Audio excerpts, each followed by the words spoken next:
Fourth, potassium, potassium, tetraiodro, mercury, mercury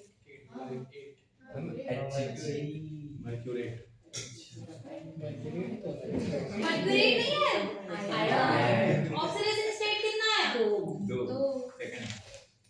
2 आया ना? ठीक है, इसका कॉमन नेम क्या होता है? इसका साइड में लिख लो नेस्लर रिएजेंट, ब्रैकेट में लिखो इस क्वेश्चन की साइड में ये वाला K2HgI4 Nessler reagent.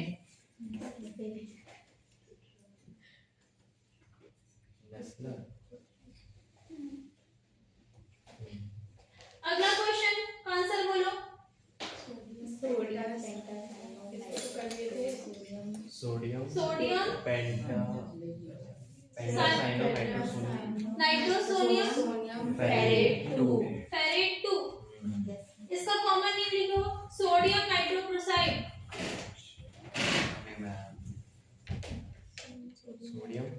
Nitrochloride.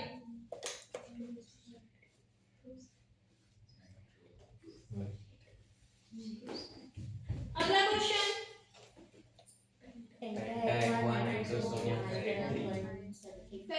Ferret तो नहीं होगा क्योंकि अभी अनायन है, तो ये कैसा ट्रीट करोगे इसको? कैटायन, क्या हो जाएगा? आयरन। तो पेंटा अक्वा नाइट्रोसोनियम ऑक्सीडेशन स्टेट कितना है? आयरन 1 आया। तो 1 कैसे आया? वाटर तो 0 हो गया। NO के ऊपर कितना चार्ज है? 1 +1 चार्ज है। और SO2 के ऊपर -2 है। 3 आया क्या? 3 आया ना।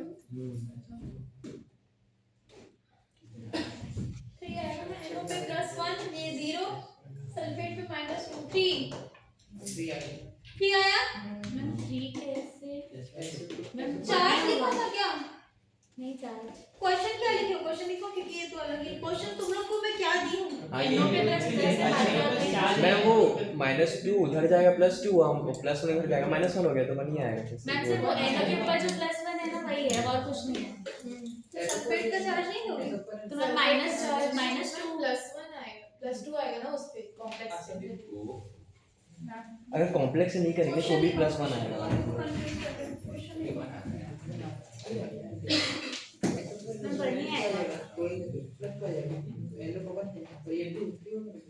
क्वेश्चन नंबर कौन सा है ये? अच्छा ठीक उधर जाएगा वो।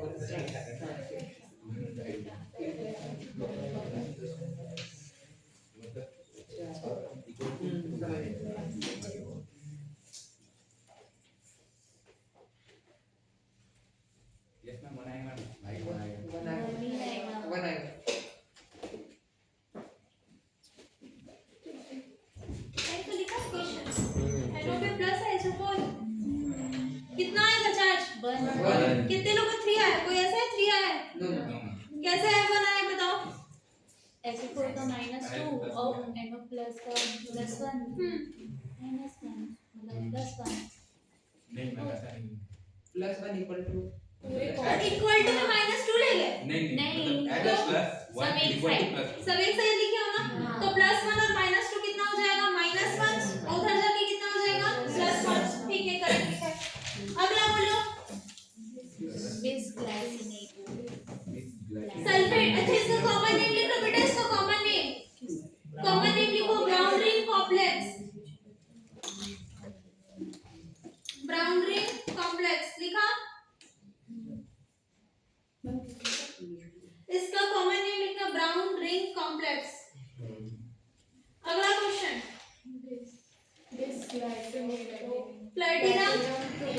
प्लैटिनम 2। ठीक है। अगला क्वेश्चन टेट्रासाइनो निकल निकल। इसके ऊपर चार्ज नहीं थी क्या?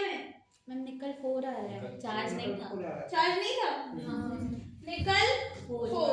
ठीक है, चार्ज नहीं दी होंगी ना मैं।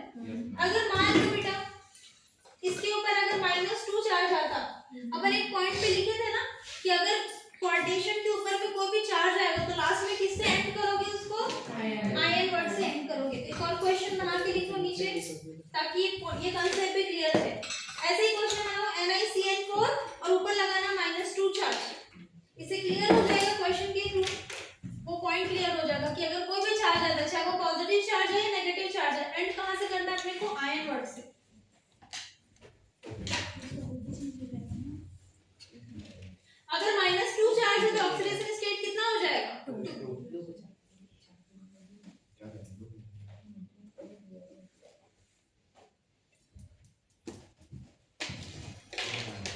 हो गया? फिर अगला क्वेश्चन कर लिए थे क्या? ये वाला Fe4 FeCN63 ये तो कर लिए थे।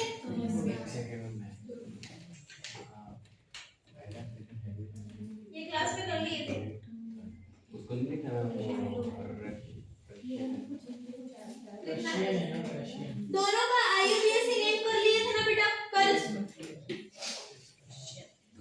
अब देखो अगर आयरन बात ही नहीं, अगर आयरन जो है वो +3 ऑक्सीडेशन स्टेट में होता है तो उसको लिखते हैं फेरी। अगर +2 ऑक्सीडेशन स्टेट में होता है तो उसको लिखते हैं फेरो। ठीक है, फेरी फेरो और ये क्या है Cn है तो साइनाइड। ठीक है, और उसका कॉमन नेम क्या होता है प्रशियन ब्लू। इसमें देखो Fe किसमें पहले +2 में तो क्या लिखेंगे फेरो, फिर +3 में तो क्या लिखेंगे फेरी और बाद में साइनाइड। इसको क्या बोलते हैं टर्नबॉल ब्लू। कॉमन उसको नेम ये कॉमन नेम में ये बोलते हैं। Prussian blue. क्वेश्चन में लिखा होता है कभी कभी वो प्रशियन ब्लू कलर है या फिर नाम है, कलर का नाम है ना, मतलब ये इस कॉम्प्लेक्स का नाम है। कॉम्प्लेक्स का नाम है हाँ रशियन ब्लू हाँ कॉम्प्लेक्स कॉम्प्लेक्स ये जो दिख रहा है ना कोऑर्डिनेशन कंपाउंड उसका नाम है टर्नबुल टर्नबॉल ब्लू। बॉल टर्नबॉल क्या होता है? बुल लिखा है ना बॉल BL टर्नबॉल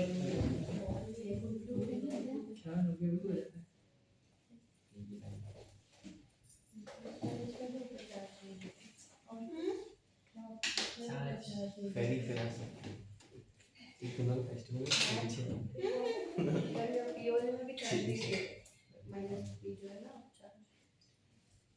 नहीं जो मैं क्वेश्चन लिखे ना वही क्वेश्चन सही है। उसमें सिर्फ तुम लोग को कॉमन नेम ऐड करना, बाकी कुछ मत करो।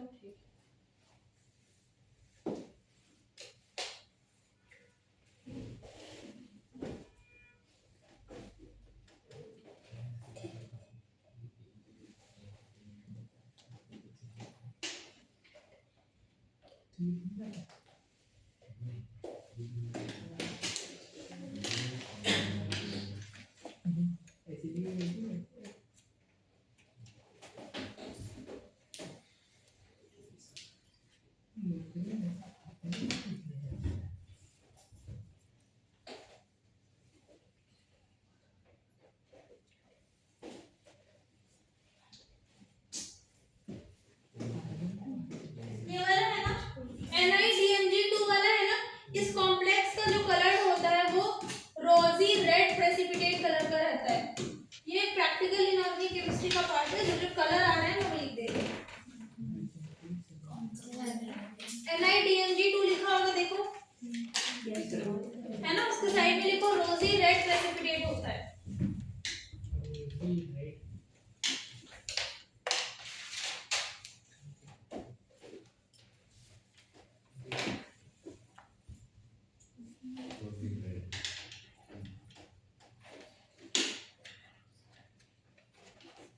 लास्ट क्वेश्चन का आंसर बताओ। नहीं लास्ट नहीं, सेकंड लास्ट। H2 हाँ अच्छा 3 क्वेश्चन इधर देखो। H2PtCl6 क्या आंसर आ रहा है इसका हेक्साक्लोरो प्लैटिनिक। फिर उसके बाद में ऑक्सीडेशन स्टेट कितना है 4 और हाइड्रोजन कटायन में तो क्या लिखेंगे एसिड। ठीक है मैं वो प्लैटिनिक लिखते हैं प्लैटिनेट लिखते हैं। अभी एसिड के फॉर्म पे आ रहा है ना, नहीं होगा प्लैटिनेट नहीं होगा बेटा, अभी एसिड के फॉर्म पे आ रहा है ना, तो इक एसिड लिखेंगे। सिर्फ एनायन होता तो प्लैटिनेट लिखते ना, अभी इक एसिड लिखोगे ना, एसिड के फॉर्म पे आ रहा है इसलिए इक एसिड लिखा है। तो प्लैटिनिक होगा क्योंकि एसिड आ रहा है। अगर नॉर्मल एनायन होता, मान लो इसकी जगह पे कोई दूसरा कटायन होता तो प्लैटिनेट लिखते। और HCl से एसिड हां हाइड्रोजन आया इसलिए इक एसिड लिखा है। अगला क्रोमियम वाला क्वेश्चन कर क्लास में कर लिए थे ना, उसके बाद Ag वाला क्वेश्चन बताओ क्या आंसर आ रहा है। Diamine silver 1 अर्जेंटेड 1। ठीक है ये भी था HAuCl4। यहाँ पे और एक लिख दिया और एक टी दे दी, क्या लिखेंगे? ऑरिक एसिड। क्या लिखोगे? Tetra chloro Auric acid. Oxidation state कितना है? 3। ठीक है, अगला लिखो topic IUPAC naming of complex compound having bridging ligand। bridging ligand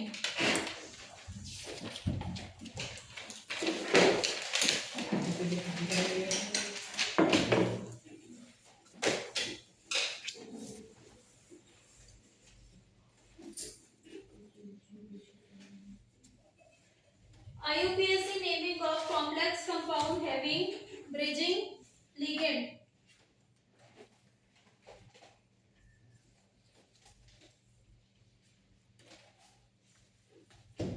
लिखिए, ब्रिजिंग लिगेंड का मतलब होता है कि नॉर्मल लिगेंड नहीं है, लिगेंड जो होता है वो दो एक तरीके से दो कोऑर्डिनेशन कंपाउंड को लिंक करता है, वो ब्रिज की तरह काम करता है, उसको हम क्या बोलते हैं? Bridging ligand. जब भी ब्रिज की तरह काम करेगा, जब भी लिखेंगे तो कौन सा लगाते हैं? म्यू। म्यू मतलब कि दोनों को वो कनेक्ट कर रहा है। इसको लिखने के दो तरीके हो सकते हैं। पहले एक काम करते हैं, सीक्वेंस में चलते हैं। कैसे सीक्वेंस में चलेंगे? सबसे पहले ये हमको कॉम्प्लेक्स कंपाउंड गिवन है, अब हम क्या करेंगे? सबका एक साथ ऐड करके ऑक्सीडेशन स्टेट निकालेंगे। कैसे? NH3 4 है, इसको क्या मानेंगे? 0 ना, क्योंकि कुछ भी नहीं है। इसको क्रोमियम है, क्या मानेंगे? X। OH, एक OH का क्या मानेंगे बेटा? -1 है ना। फिर से दूसरे OH का क्या मानेंगे? -1। फिर से क्रोमियम आ गया, क्या मानोगे? X। अमाइन आ गया, क्या मानोगे? क्या लोगे? 0। उसके बाद SO4 कितना है? 2 है। एक SO4 का चार्ज कितना होता है? -2। दो SO4 का चार्ज कितना होता है? -4। बताओ और कितना आ रहा है? ये -2 और ये -4 कितना आएगा? +6। मतलब हाँ, ये x प्लस x क्या हो जाएगा? 2x। तो क्या हो जाएगा? 2x इज इक्वल टू +6, तो x इज इक्वल टू कितना आ जाएगा? +3। मतलब इस क्रोमियम के पास भी +3 चार्ज है और इस क्रोमियम के पास भी +3 चार्ज है। ठीक है, अब सीक्वेंस में एक तरीका ये होता है कि सीक्वेंस में नाम लिखते चलो। कैसे? यहाँ से शुरू करेंगे और यहाँ पे खत्म करेंगे। क्या हो जाएगा? टेट्रा अमाइन, है ना। क्या लिखेंगे? Tetra amine. उसके बाद क्या लिखेंगे बेटा? इसको Cr। अब इसमें कोई कटायन अनायन नहीं मानना है तुमसे, ठीक है। क्या हो जाएगा? क्रोमियम। क्रोमियम का ऑक्सीडेशन स्टेट कितना है? 3। उसके बाद म्यू क्यों लिखा है? क्योंकि ये क्या कर रहा है? दोनों कॉम्प्लेक्स को लिंक कर रहा है। म्यू कितने बार हाइड्रोक्सो है? 2 बार, तो क्या लिखोगे? Di hydroxo. उसके बाद में फिर से क्या हो जाएगा? इसको लिखोगे टेट्रा अमाइन और ये Cr है, तो क्या लिखेंगे? क्रोमियम। ऑक्सीडेशन स्टेट कितना है? 3। और लास्ट में क्या लिखेंगे? सल्फेट। ऐसे एक तरीका होता है कि हमने क्या कर लिया है? सीक्वेंस में लिख दिया है। दूसरा तरीका ये होता है कि इन दोनों को एक साथ लिखेंगे और जो ब्रिज वाला लिगेंड है उसको पहले लिख लेंगे। ब्रिज वाले लिगेंड को पहले लिख लेना मतलब कि ब्रिज है ना, तो क्या लिखेंगे? म्यू। यहाँ पे भी लिखा था ना म्यू, तो क्या लिखेंगे? म्यू। कितने बार हाइड्रोक्सो आ रहा है? 2 बार, तो क्या लिख देंगे? Di hydroxo. बिस क्यों लगाया? क्योंकि ये एक बार आ रहा है और ये एक बार आ रहा है, तो क्या एक साथ लिखना है ना अपने को, तो क्या लिखेंगे? बिस। बिस के बाद में क्या लिखेंगे? अमाइन कितनी बार है? 4 टाइम्स, तो क्या लिखेंगे? Tetra amine chromium. Oxidation state 3 और लास्ट में क्या लिख दिया? सल्फेट। इसका मतलब पहला तरीका ये है कि सीक्वेंस में लिखो। दूसरा तरीका ये है कि पहले ब्रिज लिगेंड को लिखो और जो हमारा सेंट्रल मेटल एटम है और जो उसका लिगेंड है उसको लिखना है एक साथ लिखना है। तो क्या वर्ड यूज करेंगे? बिस। और सबसे लास्ट में क्या लिखना है? अनाइन। ये दोनों ही तरीके करेक्ट है, ऑप्शन में दोनों ही आ सकता है। मतलब ABCD लिखा होगा या तो एक ही दिया होगा या तो ऑप्शन में दोनों लिखा होगा, तो कैसे लिखते हैं ना? Both A and B, both A and C, ऐसा। तो दोनोही तरीके एकदम इक्वल प्रोपोर्शन में करेक्ट है, ऐसा नहीं कि कोई ज्यादा प्रेफरेंस कम प्रेफरेंस वाला नहीं। इतने को नोट कर लो, फिर मैं क्वेश्चन दूंगी।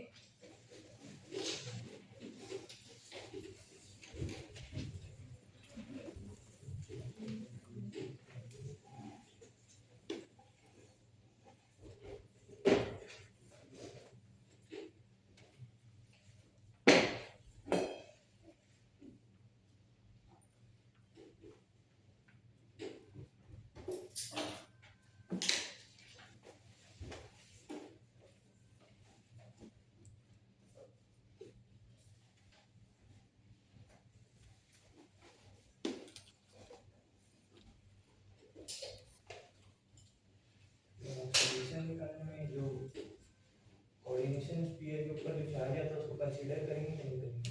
ये नहीं दिखाएगा, ये नहीं है, ये नहीं है। अगर दिया होता है तो उसको कंसिडर करोगे।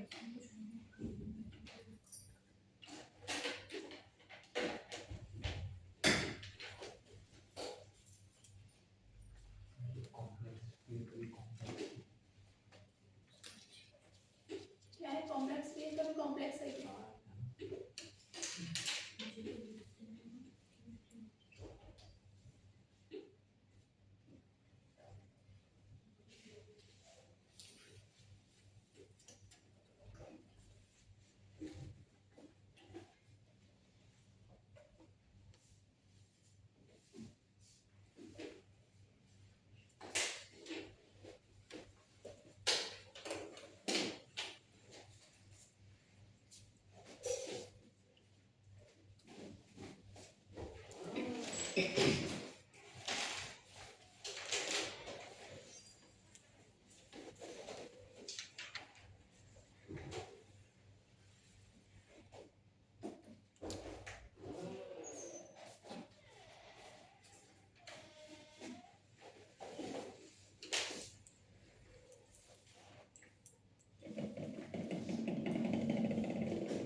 कल आप सर को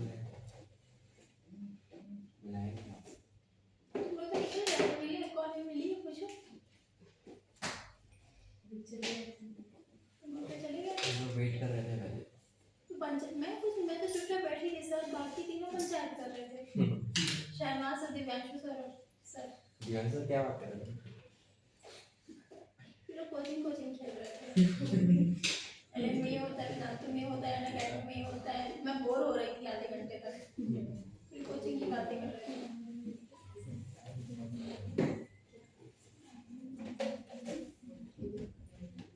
तुम जब निभाने थी तो सब जा चुके थे, मैं क्या करूं? तुम लोग नहीं रुके हो। 2 मिनट पहले ही लोग गए हैं, पता है। उसके बाद आप लोग आ गए और बोली भी लोग इतना देर तक पूरा वेट किया था। 2 मिनट और कौन तुम दोनों रुके हुए थे? मैं नहीं रही और ये भी सर थोड़ी कहीं जा रहे हैं। सर कहीं बाजू में ही रहे। आस्था भी वेट कर रही थी। मैं वेट करने में रुकी रहती हूँ भाई। हो गया? लिख लिए? क्वेश्चन 2।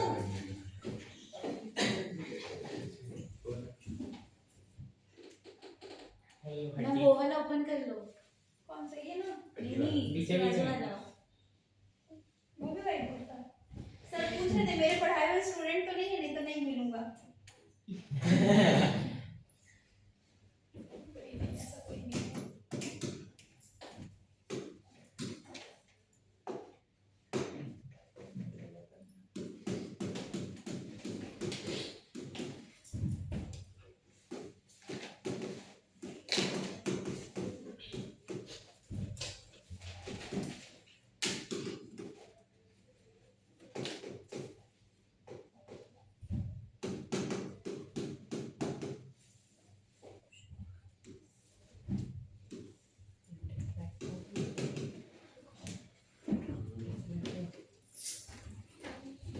देखो दोनों लिखना है ना, दोनों लिखना।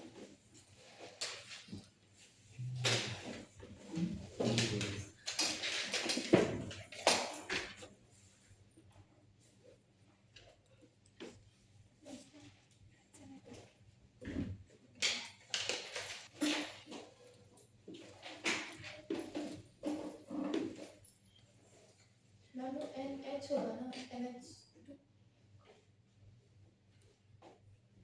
NH2 है वो NH2 अच्छा ये तो उसमें माइनस है ना NH होना चाहिए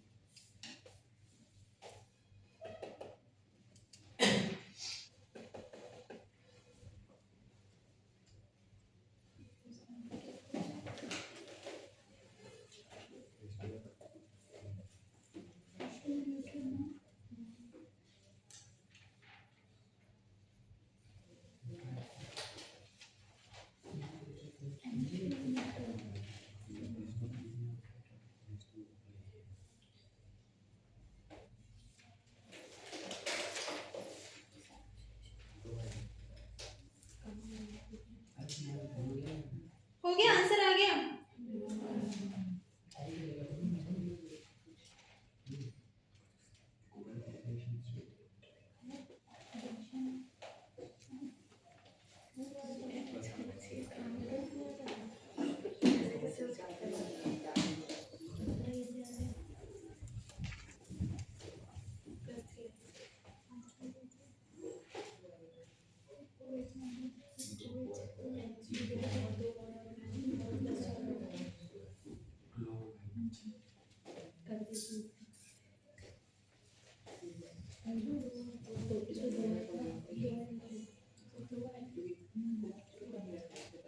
वो NH2 प्लस है क्या मैं से 5/2 हो जाएगा 5/2 ऑक्सीडेशन अगर वो उसका नाम प्लस क्या होगा बस उतना बता दो क्योंकि वो मैंने कहाँ पे अटक रहे हो NH2 वो NH2 पे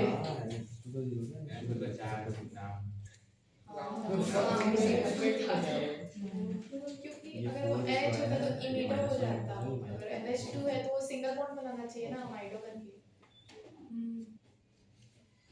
सिंगल बॉन्ड नहीं बन रहा है तो ये दो दो बन बन रहा रहा है। है इधर हाँ सिंगल बॉन्ड बना रहे हैं ओएच में भी कोई सा नहीं होता अमाइडो देखो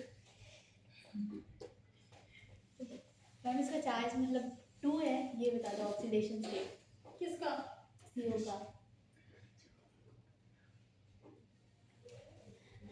मैम तू बता तुम तो पूरा ही तो बता दिया ऑक्सीडेशन स्टेट बता दो मैम CO का CO क्या है कोबाल्ट वाटर का 0 लिए यस कोबाल्ट को x लिए OH को कितना लिए -1 NH2 को कितना लिए 0 वही तो बोल रहे हैं हम कि +1 है ठीक है बाकी को क्या लिए Cl को कितना लिए -4 वो लिस्ट है तुम्हारे पास जिसमें NH वाला लिखे थे पूरा हाँ कहाँ पे है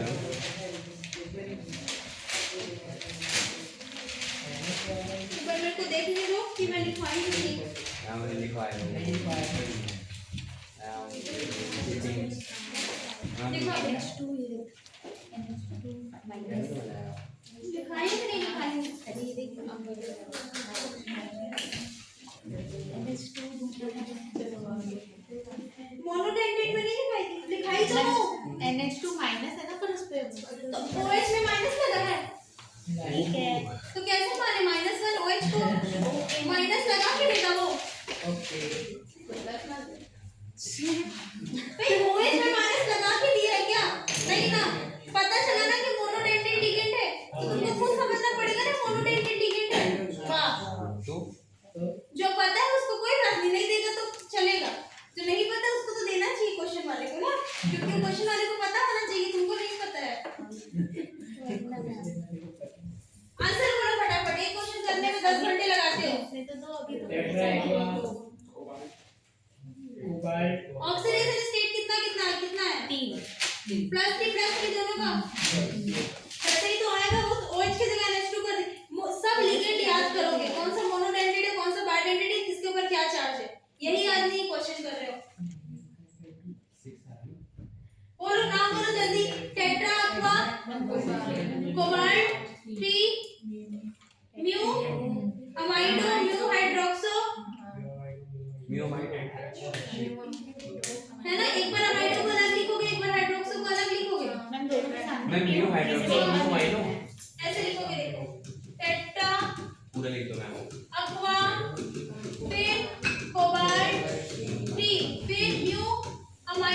अमाइडो पहले क्यों लिखा है बोलो, फिर हाइड्रोक्सो, फिर उसके बाद फिर से क्या लिखेंगे, टेट्रा अक्वा कोबाल्ट टी का क्या लिखोगे, क्लोराइड। और दूसरा नहीं लिखूंगी, बोलो दूसरा कैसे लिखोगे,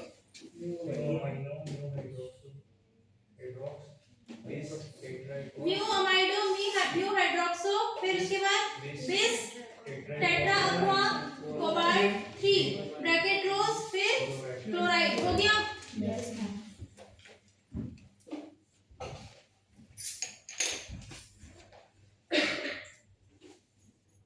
सबने छाप लिया।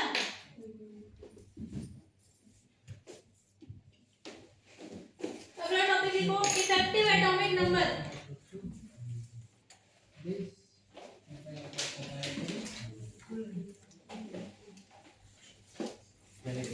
इफेक्टिव एटॉमिक नंबर,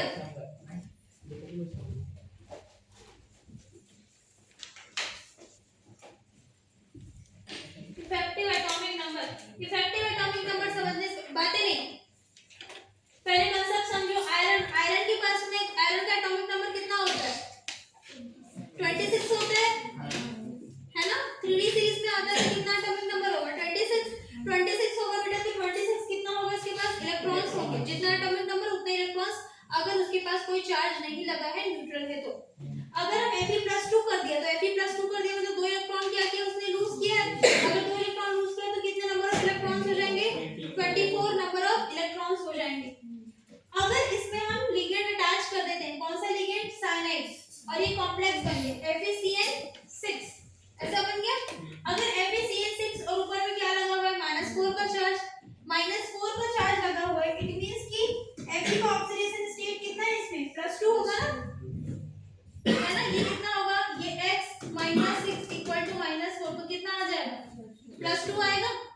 अब पूरा ओवरऑल अपन को इस कोऑर्डिनेशन कॉम्प्लेक्स में पूरा का पूरा नंबर ऑफ इलेक्ट्रॉन्स काउंट करने हैं। कैसे हो जाएगा, Fe+2 में है तो Fe का कितना लोगे, 24 प्लस लिगेंड, हर एक लिगेंड के पास में, एक लिगेंड के पास में कितने नंबर ऑफ इलेक्ट्रॉन्स होते हैं, 2, अगर वो मोनोडेंटेड है तो। अगर बाइडेंटेड है तो उसको कोऑर्डिनेशन नंबर काउंट कर लोगे ना, into 2 कर लोगे। मान लो कि इसका कोऑर्डिनेशन नंबर En3 है, तो En3 है तो कोऑर्डिनेशन नंबर कितना हो जाएगा, 6, और हर एक के पास कितना लोगे, 2। हर एक लिगेंड के पास हमेशा किसी भी तरह का लिगेंड हो, उसको कितना ही काउंट करना है, एक लिगेंड के पास 2 इलेक्ट्रॉन्स, ठीक है।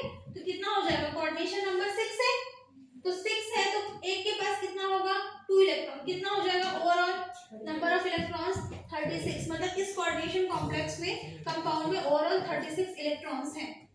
अब EN रूल क्या बोलता है कि अगर कोई भी कोऑर्डिनेशन कंपाउंड अपने नियरेस्ट इनर्ट गैस के एटॉमिक नंबर को मीट कर रहा है, मतलब जैसे नियरेस्ट एटॉमिक नंबर कौन कौन सा होता है इनर्ट गैस का, 2, 10, 18, 36, 54, 86। तो अगर कोऑर्डिनेशन कंपाउंड का जो नंबर ऑफ इलेक्ट्रॉन्स है वो किसके इक्वल आना चाहिए, किसी भी इनर्ट गैस के इक्वल आना चाहिए। अगर ऐसा आ रहा है तो वो कोऑर्डिनेशन कंपाउंड को हम क्या मानेंगे, स्टेबल मानेंगे। ये होता है EN रूल, इसको दिया था एक केमिस्ट ने, क्या नाम था उसका, इसको क्या बोलते हैं, सेड्विक EN रूल। सेड्विक ने ये बताया कि कोऑर्डिनेशन कंपाउंड का जो इलेक्ट्रॉन्स है वो इनर्ट गैस के एटॉमिक नंबर के इक्वल होना चाहिए। अगर उससे कम है वो या उससे ज्यादा है तो वो कोऑर्डिनेशन कंपाउंड कैसा बिहेव करेगा, या तो वो ऑक्सीडाइजिंग एजेंट की तरह बिहेव करेगा या तो वो रिड्यूसिंग एजेंट की तरह बिहेव करेगा, ठीक है। तो टॉपिक डालो EN rule, effective atomic number लिखा,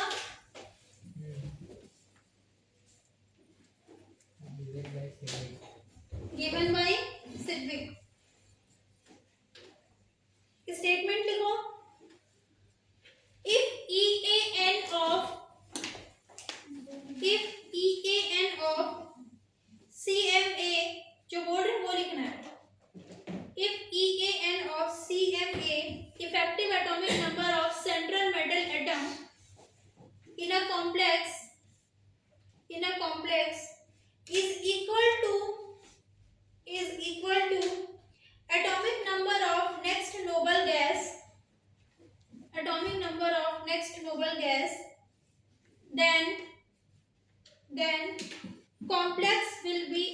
stable. Complex will be stable.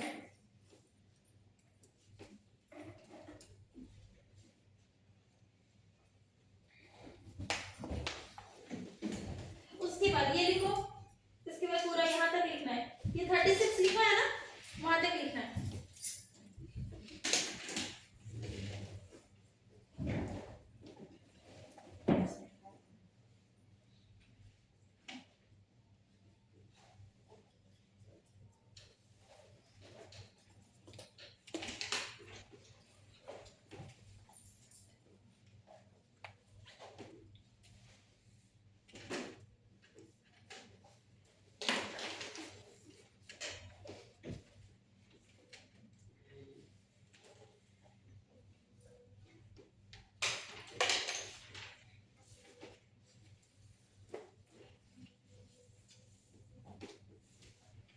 तो मोनोडेंडेड लिगेंड है इसलिए अपन 2 से मल्टीप्लाई किए ना। नहीं, हर किसी को 2 से मल्टीप्लाई करना है। पहले ही तुम कोऑर्डिनेशन नंबर निकाल लेना ना बेटा। 2 कांस्टेंट है, पहले कोऑर्डिनेशन नंबर निकाल लेना, मतलब बाइडेंटेड के हिसाब से निकाल लोगे, ट्राइडेंटेड के हिसाब से निकाल लोगे। मल्टीप्लाई तो 2 से ही करना है। तो बाइडेंडेड में क्या करते हैं? बाइडेंडेड में क्या करते हैं? कोऑर्डिनेशन नंबर में पहले 2 से, बाइडेंटेड में मान लो कि EN3 लिखा है या कोई भी DMG कुछ भी लिखा है तो उसको 2 से मल्टीप्लाई करोगे। ट्राइडेंटेड जितना नंबर लिखा है उसको 3 से मल्टीप्लाई करोगे। तो वहां से पहले तुम कोऑर्डिनेशन नंबर निकालना, फिर उसको 2 से मल्टीप्लाई करना, क्योंकि कोई भी हो, किसी भी तरह का लिगेंड हो, उसमें नंबर ऑफ इलेक्ट्रॉन्स 2 ही लेते हैं।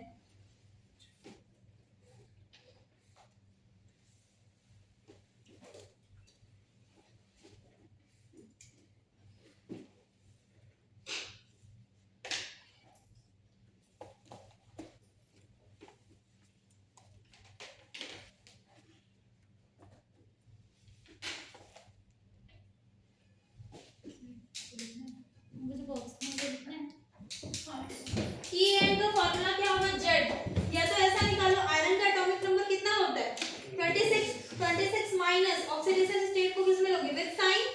इसका 2 है ना ऑक्सीडेशन स्टेट, तो -2 कर लोगे, +2 इनटू कोऑर्डिनेशन नंबर। ये EN निकालने का फॉर्मूला होता है। तो ऑक्सीडेशन स्टेट है हाँ। 0.5 का।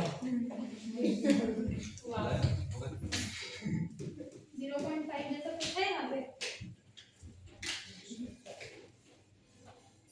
कहाँ से पढ़ के आते हो?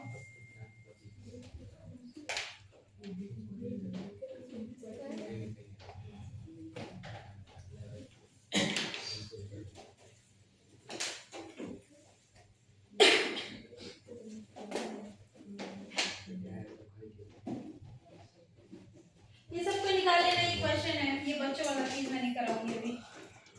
ये क्वेश्चन है NiCN4 -2, NiCl4 -2 और NiCO4। EN निकाल लेना इसका, बच्चों वाला क्वेश्चन। लिख लो क्वेश्चन। इफेक्टिव एटॉमिक नंबर निकाल लेना। क्वेश्चन लिखो।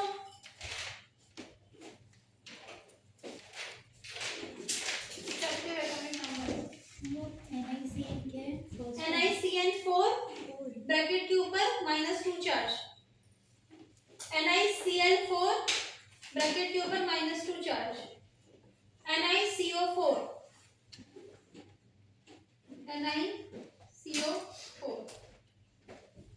तीनों और है। ये निकालना है इफेक्टिव एटॉमिक नंबर।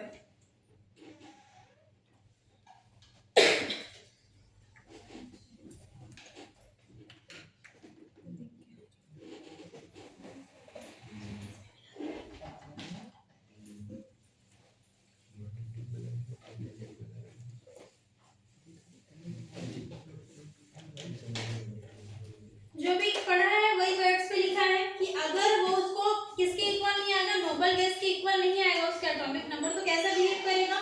कम या फिर ज्यादा आएगा बेटा, तो कैसा बिहेव करेगा? या तो वो ऑक्सीडाइजिंग एजेंट की तरह बिहेव करेगा या तो वो रिड्यूसिंग एजेंट की तरह बिहेव करेगा। जैसे मान लेते हैं हम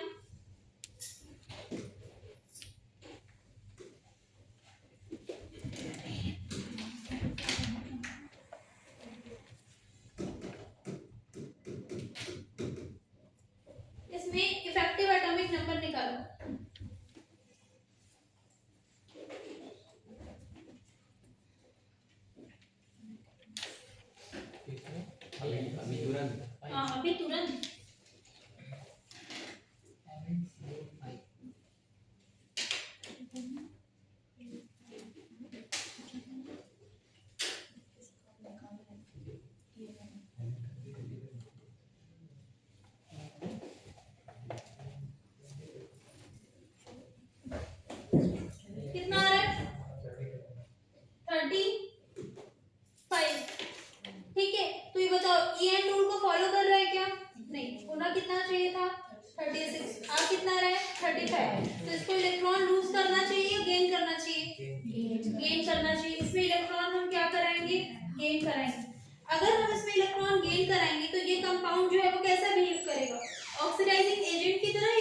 ऑक्सीडाइजिंग एजेंट और गेन ऑफ इलेक्ट्रॉन क्या होता है? ऑक्सीडाइजिंग एजेंट की तरह बिहेव करेगा और बन क्या जाएगा ये MnCO5 और ऊपर कैसा चार्ज आएगा? माइनस का चार्ज। अब कितना इलेक्ट्रॉन हो गया? 36 इलेक्ट्रॉन। रिड्यूसिंग एजेंट जरा कब बिहेव करेगा? जब 37 आ जाएगा। ऐसा कोई कंपाउंड जिसमें कितना आ जाए? 37। 37 कब आ सकता है बताओ? Mn की जगह पे क्या ले लोगे? आयरन और इसकी जगह CO5। आयरन लेके तो 36 हो जाएगा। 36 हो जाएगा। आयरन ही है, आयरन के बाद वाला निकल लेंगे। कोबाल्ट। निकल हाँ कोबाल्ट। ये अंदर कोबाल्ट नहीं है अंदर कोबाल्ट तो कितना होता है? 27 ना। 27 प्लस 10 कितना हो जाएगा? 37। अब ये इलेक्ट्रॉन क्या करेगा? लूज करेगा। जैसे इलेक्ट्रॉन लूज करेगा क्या बन जाएगा? ये प्लस चार्ज आएगा ना इसके ऊपर। कितना इलेक्ट्रॉन हो गया ये? 36 इलेक्ट्रॉन। कैसा बिहेव करेगा ये? रिड्यूसिंग एजेंट की तरह।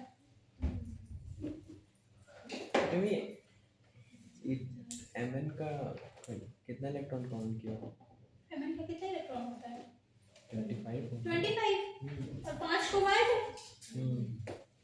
5 तो कितना हो जाएगा उसका? 2 into 5 2 into 5 10 ना। कितने इलेक्ट्रॉन हो? 35 इलेक्ट्रॉन। तो उसको इलेक्ट्रॉन गेन करना था। इलेक्ट्रॉन गेन करेगा तो ऊपर माइनस चार्ज नहीं आएगा। और कितना इलेक्ट्रॉन होगा? अगर इलेक्ट्रॉन गेन करेगा तो ऑक्सीडाइजिंग एजेंट की तरह बिहेव करेगा। आयरन में तो हम लोग Fe2 प्लस करके 2 इलेक्ट्रॉन माइनस किए थे। वो तो उसके ऊपर लिगेंड वैसा था ना। अपने में से थोड़ी कार्बोनाइल। ये CO कैसा लिगेंड होता है? ये तो न्यूट्रल होता है ना। तो इसका ऑक्सीडेशन स्टेट कितना आ रहा है बेटा? दोनों ही केस में क्यों कंफ्यूज है? इसमें Mn 0 ऑक्सीडेशन में, इसमें कोबाल्ट कैसे ऑक्सीडेशन स्टेट पे 0 पे है। इससे कुछ नहीं किया है ना हमने। उस केस में क्या था? ऑक्सीडेशन स्टेट +2 आ रहा। फार्मूला तो यही लगाया है इसका। चलो फार्मूला के हिसाब से देखो। Z कितना है इसका?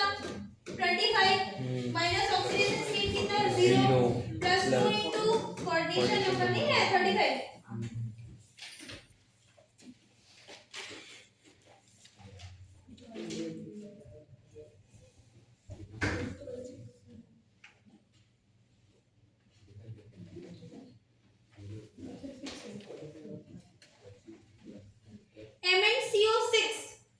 MnCO6 कैसा बिहेव करेगा?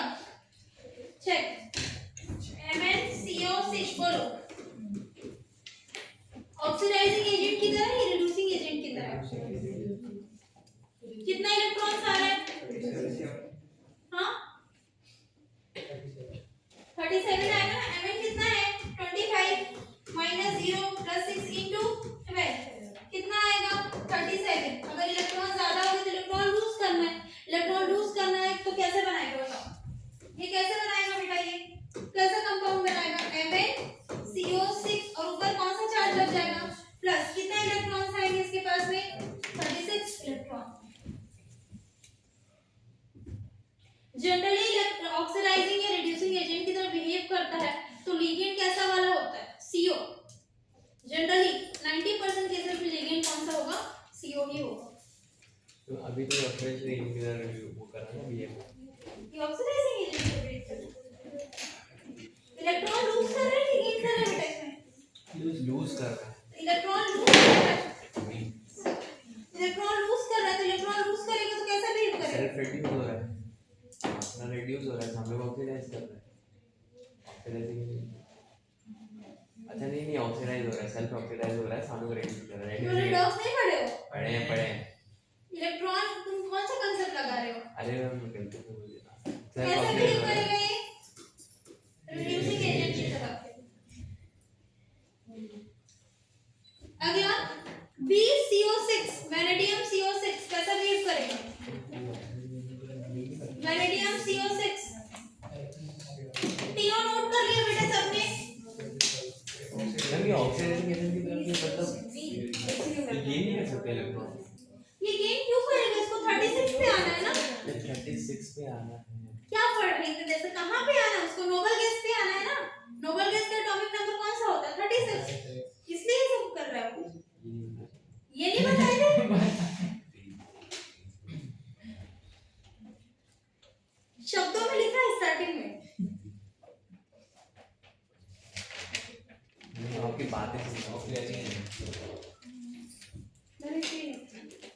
क्या नहीं लिखे हो?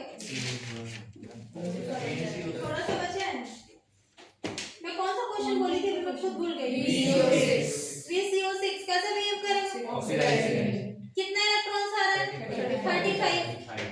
और देखना हर केस में या तो 35 या तो 37। 34 वाले क्वेश्चन बहुत कम आएंगे, 38 वाले, क्योंकि एक टाइम पे 2 इलेक्ट्रॉन लूज या गेन नहीं हो सकता है, और मल्टीपल स्टेप वाला को एक्सप्लेन नहीं किया था सर्विस में। ठीक है, तो या तो 35 इलेक्ट्रॉन वाला आएगा क्वेश्चन, या तो 37 वाला आएगा। तो VCO6 का कितने इलेक्ट्रॉन्स आ रहा है? 35। कितने इलेक्ट्रॉन गेन करेगा? 1 इलेक्ट्रॉन। कैसा बिहेव करेगा? ऑक्सीडाइज्ड गैलियम की तरह। लिख लिया?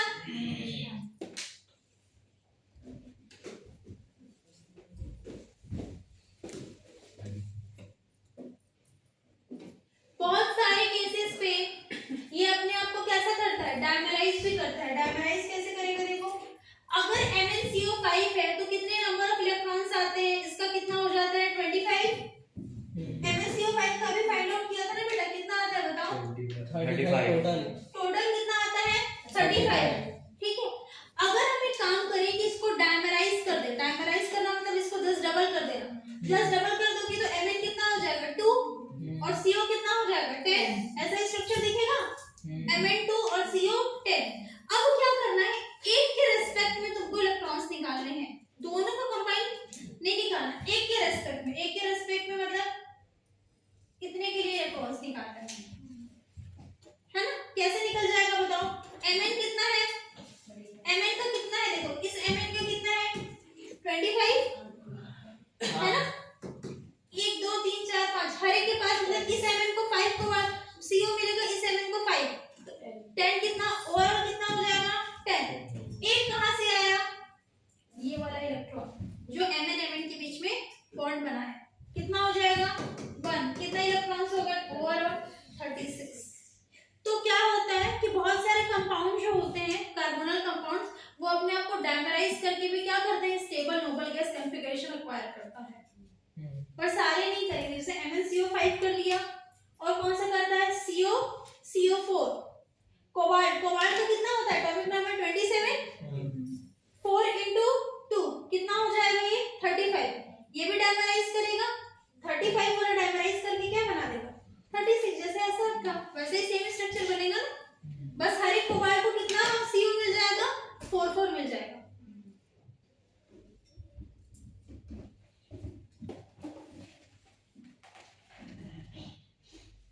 बस लास्ट 1 इलेक्ट्रॉन कहां से ऐड करना है? ये मेटल के बीच में।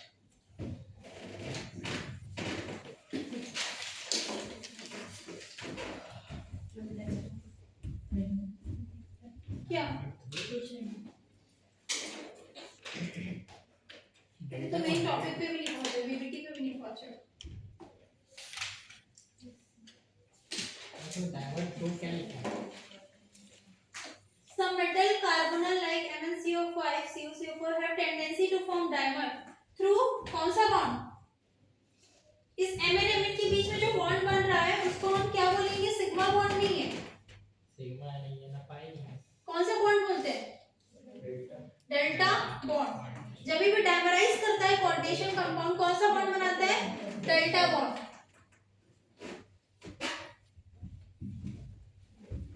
सिर्फ डायमराइज के केस में बनेगा ना, बाकी सब में नॉर्मल कोवलेंट बॉन्ड बनता है।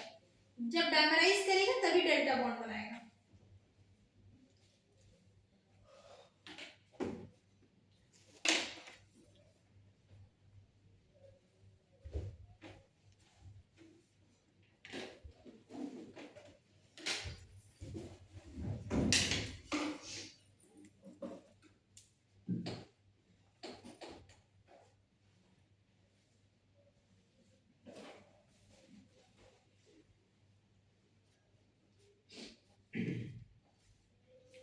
तो वो जो Mn के बीच में बॉन्ड आया है उसमें 2 इलेक्ट्रॉन इन्वॉल्व है ना, तो आपने सिर्फ +1 ही लिखा है, क्योंकि मैंने बोला ना, हमने टोटल नंबर ऑफ इलेक्ट्रॉन पूरे का थोड़ी निकाले, पूरे का निकालेंगे तो 36 से तो कहीं से डबल आएगा।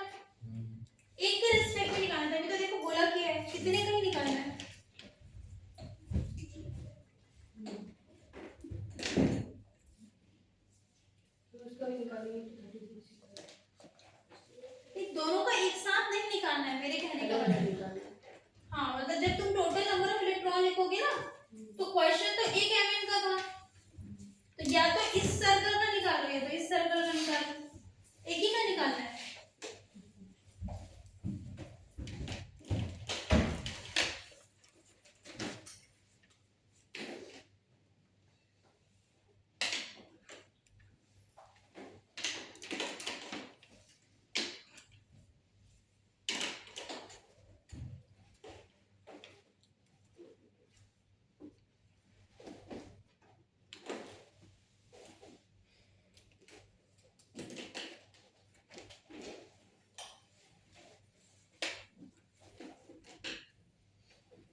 कोऑर्डिनेशन कंपाउंड किस किस तरह का बॉन्डिंग होता है?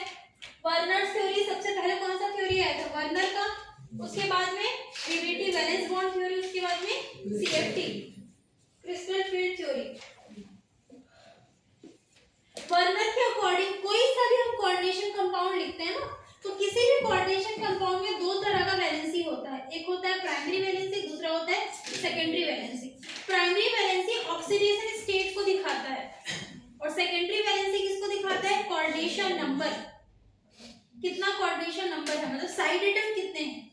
तो सेकेंडरी वैलेंसी बताता है कि नंबर ऑफ साइड एटम क्या है, प्राइमरी वैलेंसी बताता है कि नंबर ऑफ उसके पास में ऑक्सीडेशन स्टेट कितना है। ठीक है, प्राइमरी वैलेंसी को कौन से लाइन से? डॉटेड लाइन से रिप्रेजेंट, जब हम स्ट्रक्चर बनाते हैं ना, तो स्ट्रक्चर में प्राइमरी वैलेंसी को डॉटेड लाइन से बनाना है और सेकेंडरी वैलेंसी को सॉलिड लाइन से बनाना है।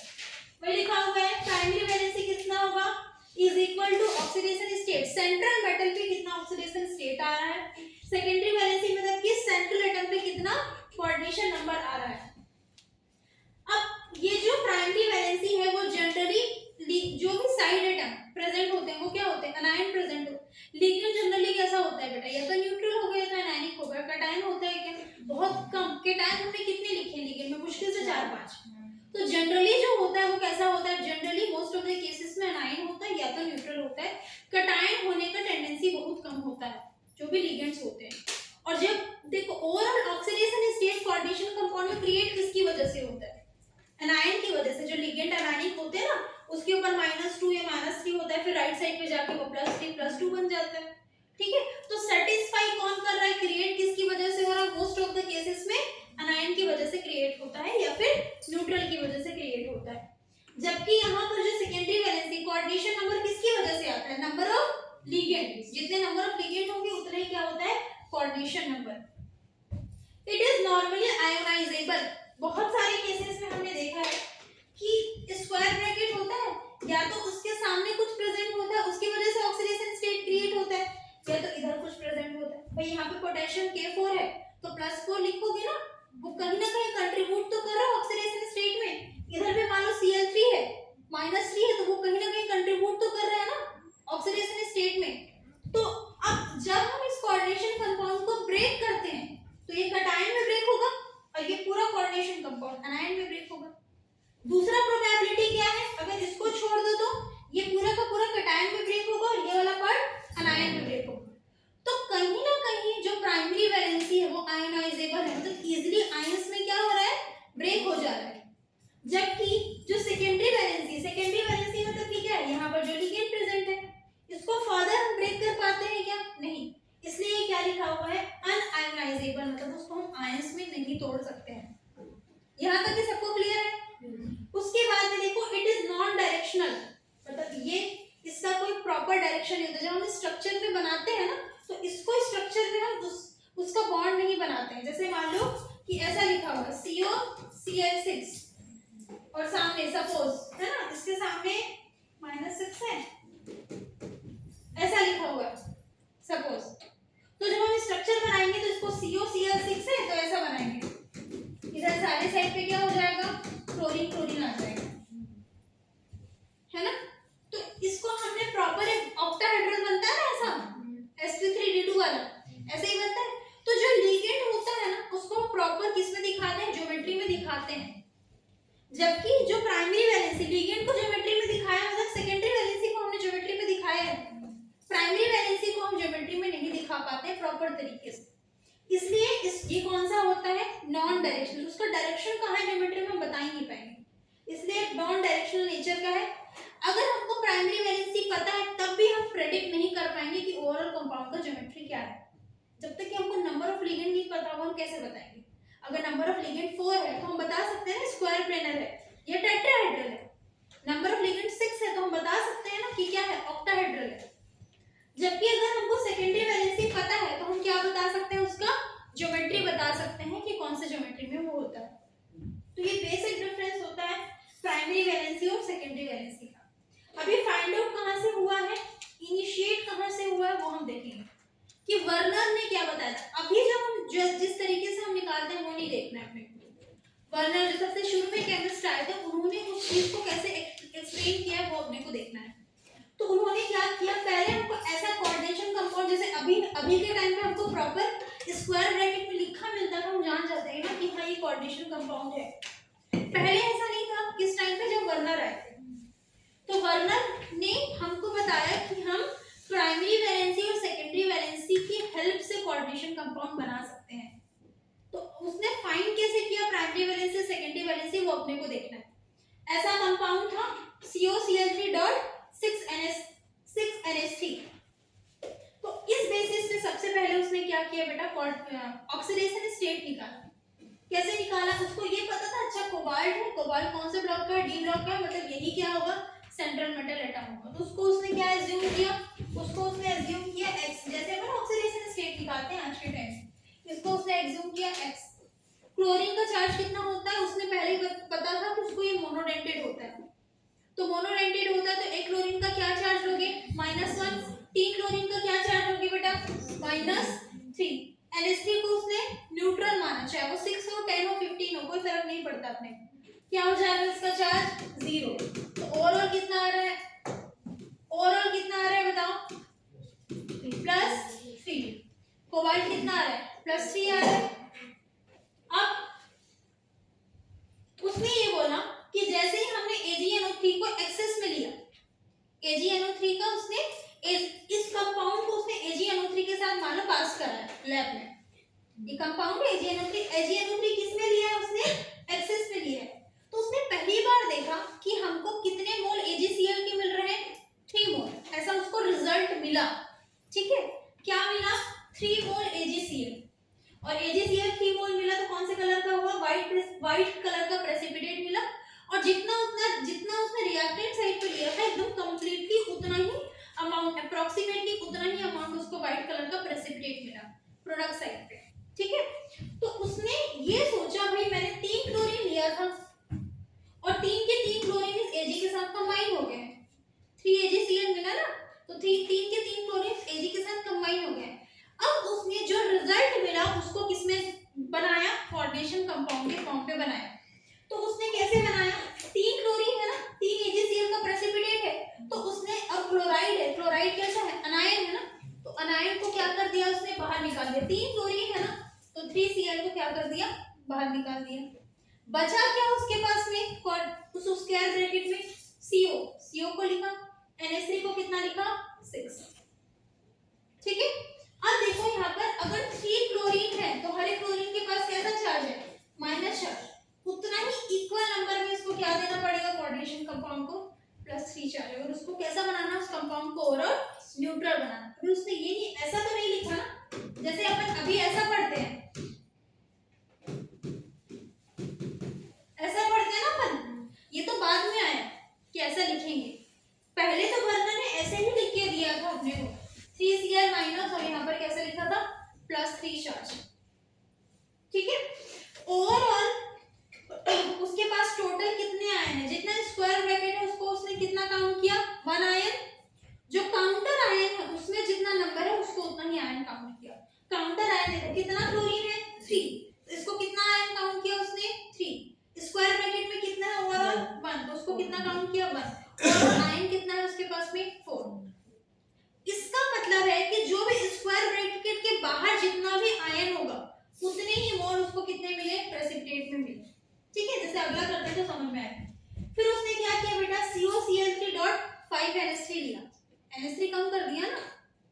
अब अगर उसने NH3 कम कर दिया और कोबाल्ट का ऑक्सीडेशन स्टेट निकालो, अभी भी कितना आएगा, +3 आएगा ना, +3। कोबाल्ट +3 में कोऑर्डिनेशन नंबर कितना होना चाहिए, 5 होना चाहिए, पीछे लिखे देखो, 6। कोबाल्ट +3 में ऑक्सीडेशन कोऑर्डिनेशन नंबर कितना होना चाहिए, 6 होना चाहिए ना। तो उसने क्या किया, 6 होना चाहिए। हमेशा उसका प्रेफरेंस क्या होता था, अगर मेरे पास लिगेंड अवेलेबल है तो पहले हम न्यूट्रल लेंगे, न्यूट्रल अगर खत्म हो गया उसके बाद अनायन लेंगे। तो उसने कोऑर्डिनेशन कंपाउंड कैसे प्रिपेयर किया, कितनी चीजें उसके पास है। तो उसने क्या किया, अच्छा सेंट्रल एटम ये हो गया, NH3 कितना लेना पड़ेगा उसको, 5 ही अवेलेबल है तो 5 लिया। लेकिन कोऑर्डिनेशन नंबर, क्योंकि कोबाल्ट का ऑक्सीडेशन स्टेट 3 कोऑर्डिनेशन नंबर कितना रखना है उसको 6 ही रखना है। तो ये 5 हो गया। अब बचा क्या, ये भी तो लिगेंड है ना, तो बचा क्या क्लोरीन, तो उसको क्या लेना पड़ेगा, एक क्लोरीन को लेना पड़ेगा, बन गया 6, ये बन गया कोऑर्डिनेशन कंपाउंड। बचा कितना क्लोरीन उसके पास, 2 क्लोरीन, तो उसने 2 क्लोरीन को क्या कर दिया, बाहर निकाल दिया। तो अब कितना मोल AgCl मिला होगा उसको, जितना मोल यहाँ पर है, कितना मोल AgCl मिला होगा उसको, 2 मोल AgCl मिला होगा। टोटल कितना आयन जनरेट हुआ, तो इसका पूरा 1 हो गया, ये पूरा 1 हो गया, और ये कितना हो जाएगा 2। तो टोटल कितने नंबर ऑफ मोल आयन मिले उसको, 3 मोल आयन मिले। ठीक है, तो कोऑर्डिनेशन नंबर किस पे डिपेंड करता है, ऑक्सीडेशन स्टेट पे भी तो डिपेंड कर रहा है ना। ऑक्सीडेशन स्टेट अगर +2 होता तो 4 कोऑर्डिनेशन नंबर पे भी चल जाता है ना। ऑक्सीडेशन स्टेट +3 है, इसलिए हमारी मजबूरी है कि कितना रखना है अपने को, 6। अगला देखो, फिर तीसरा कंपाउंड लिया उसने, वही सेम, बट NH3 इस बार क्या हो गया, और कम हो गया। अभी भी ऑक्सीडेशन स्टेट तो कांस्टेंट है ना, क्योंकि ऑक्सीडेशन स्टेट तो Cl पे डिपेंड कर रहा है, ना कि NH3 पे डिपेंड कर रहा है। तो +3 है, फिर से उसने कोऑर्डिनेशन कंपाउंड बनाया, कितना है 4 ही तो अवेलेबल है, तो 4 ले सकता है ना वो। अब कितना लेना पड़ेगा इसको उधर पे, Cl2, क्योंकि 6 बनाना है, और 4 + 2 6। बचा कितना बेटा, बाहर बोलो, Cl कितने नंबर ऑफ मोल AgCl के मिलेंगे, 1 AgCl का मिलेगा। जैसे जैसे नंबर ऑफ मोल AgCl का कम होता जा रहा है, व्हाइट प्रेसिपिटेट का जो एफिशिएंसी है वो कम हो रहा है। पूरा 3 मोल मिल रहा था तो 100% व्हाइट प्रेसिपिटेट, 2 मोल मिल रहा था तो कितना 66%, मतलब प्रेसिपिटेट का जो टेक्सचर है वो क्या होते जा रहा है, कम होते, कम प्रेसिपिटेट मिल रहा है ना 100% से, फिर और कम हो जाएगा तो कितना मिल रहा है 33%। तो अब कितना मोल जनरेट हुआ, 1 + 1, लास्ट वाले केस में AgCl माइनस बाहर निकल रहा है ना, तो बेटा ये 1 आयन है और ये 1 आयन, टोटल कितने आयन जनरेट हुए, 2 मोल आयन जनरेट हुआ। ठीक है, पहले वाले केस में 4 मोल जनरेट हो रहा था, दूसरे वाले में 3 मोल और थर्ड वाले में 2 मोल। जितने ज्यादा नंबर ऑफ मोल होते हैं उतना ज्यादा इलेक्ट्रिकल कंडक्टिविटी होता है। कौन सा कोऑर्डिनेशन कंपाउंड ज्यादा इलेक्ट्रिकल कंडक्टिविटी दिखाएगा, फर्स्ट वाला, क्योंकि इसमें क्या था सबसे ज्यादा अपने पास में नंबर ऑफ मोल, तो ये 4 वाला सबसे ज्यादा इलेक्ट्रिकल कंडक्टिविटी, फिर सेकंड वाला, फिर सबसे लास्ट में थर्ड वाला, ये इलेक्ट्रिकल कंडक्टिविटी है। अगर प्राइमरी वैलेंसी की बात करेंगे तीनों ही केस में, इसका ऑक्सीडेशन स्टेट, प्राइमरी वैलेंसी मतलब क्या है, ऑक्सीडेशन स्टेट, सेकेंडरी वैलेंसी मतलब क्या है, प्राइमरी वैलेंसी पहले केस में क्या होगा 3, ऑक्सीडेशन स्टेट कितना है 3 है, तो प्राइमरी वैलेंसी 3 होगा, सेकेंडरी वैलेंसी 6, सब में सेम होगा ना, सेकंड वाले में प्राइमरी वैलेंसी भी 3, और प्राइमरी वैलेंसी को कभी भी ऑक्सीडेशन स्टेट के फॉर्म पे मत लिखना, प्लस माइनस नहीं होगा, वैलेंसी मतलब सिर्फ वैलेंसी लिखोगे। सेकंड वाले में देखो सेकेंडरी वैलेंसी कितना होगा 6, थर्ड वाले में बेटा प्राइमरी वैलेंसी 3, सेकेंडरी वैलेंसी कितना होगा 6। इस तरीके से कांसेप्ट आया था प्राइमरी वैलेंसी और सेकेंडरी वैलेंसी का। क्वेश्चन दो, अच्छा पहले तो इसको छाप हो गया ना, तो बोलो यहाँ से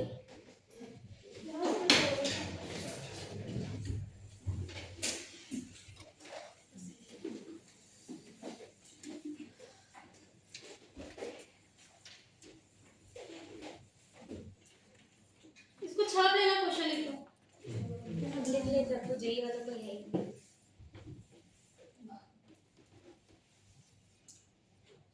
लेकिन सर तो बोले 25 तारीख तक खत्म कर लो क्लास, नहीं 20 तारीख तक।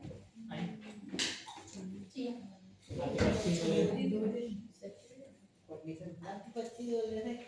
नहीं, मैं 25 तक खत्म कर पाऊंगी। देखो बेटा इस पे छोड़ दो ना, फिर क्वेश्चन लिखो, क्लास के बाद लिख लेना, इस पे छोड़ दो। देखो ये है ना, उसके बाद ये वाला कितना पेज में आएगा बताओ, 2 पेज, लिख लो क्वेश्चन लिखो।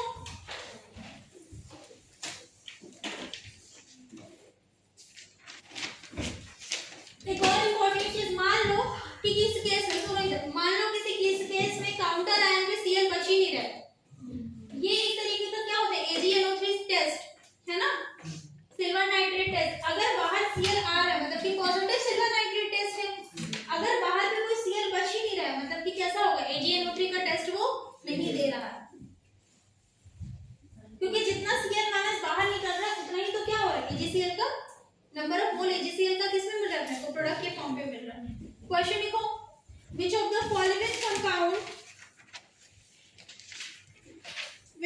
following compound does not give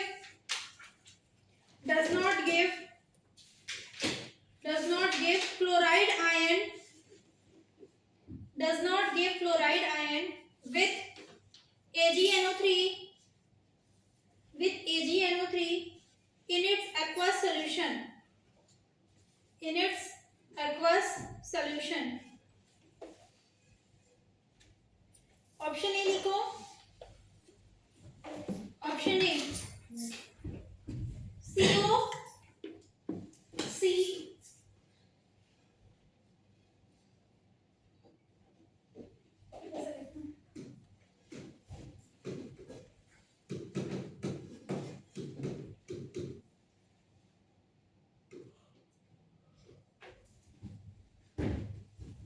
COC CONS3 का 4 फिर Cl3 लिख लिया. ऑप्शन बी लिखो CONS3 का 5 Cl3. ऑप्शन सी CONS3 का 3 Cl3. ऑप्शन डी CONS3 का 6 Cl3. देख के बता दोगे. ऐसे क्वेश्चन बहुत इजी रहते हैं. अगला क्वेश्चन लिखो.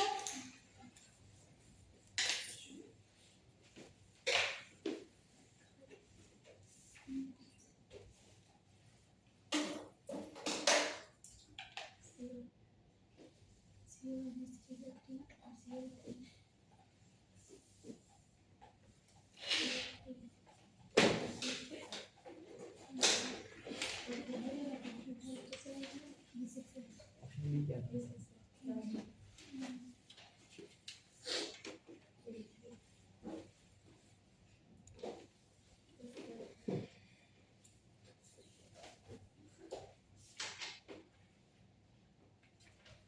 Which of the following will give 1:2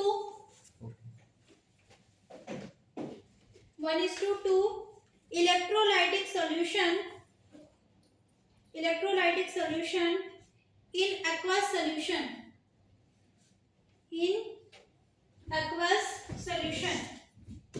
Option A.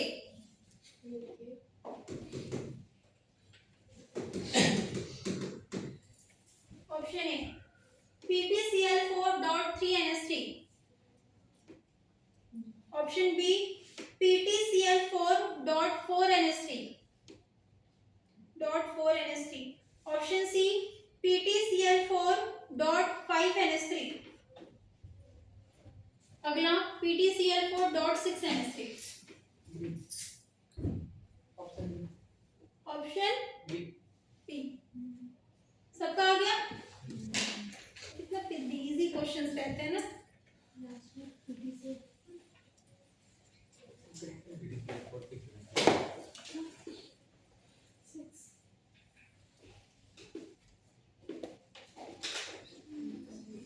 यहाँ से करते हैं अपन.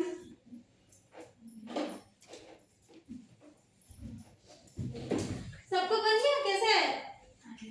इसको कौन से रेशियो में बोलेंगे? ये 1:1 की रेशियो में है. ये कौन से रेशियो में? 1:2 के रेशियो में. ये 1:3 के रेशियो में. वही पूछा है बस. उसके बाद PBT स्टार्ट करें.